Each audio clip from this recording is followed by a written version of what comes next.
বিদ্যুৎ উৎপাদনের রেকর্ডের মধ্যেও সিলেট জুড়ে বেড়েছে লোডশেডিং। ঘন্টায় ঘন্টায় লোডশেডিং হচ্ছে। অসহ্য গরমে অতিষ্ঠ জনজীবন। দিন রাতে সব সময় বিদ্যুৎ যাচ্ছে। দিনে রাতে 10 থেকে 12 ঘন্টারও বেশি সময় লোডশেডিং হচ্ছে সিলেটে। এ অবস্থায় ফুঁসে উঠেছে সিলেটের মানুষ।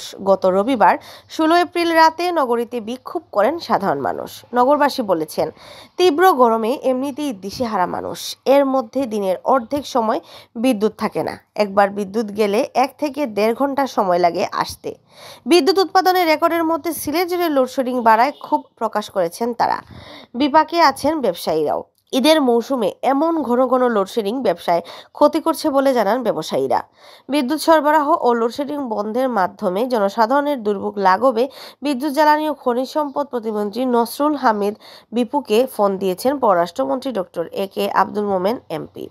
ফোনে তিনি চাহিদা মাফিক বিদ্যুৎ সরবরাহ নিশ্চিত করে লোডশেডিং বন্ধে সহযোগিতা চান। জবাবে বিদ্যুৎ প্রতিমন্ত্রী জানান, প্রচণ্ডের তাপদাহে বিদ্যুতের ব্যবহার বৃদ্ধি ও কয়েকটি কেন্দ্রে উৎপাদন ব্যাহত হওয়ায় সারা দেশে চাহিদা মতো বিদ্যুৎ সরবরাহ সম্ভব হচ্ছে না। ত্রুটি সারিয়ে বিদ্যুৎ কেন্দ্রগুলোকে পুরোদমে উৎপাদন নেওয়ার কাজ চলছে। কয়েকদিনের মধ্যেই চলমান বিদ্যুৎ সংকট কেটে যাবে।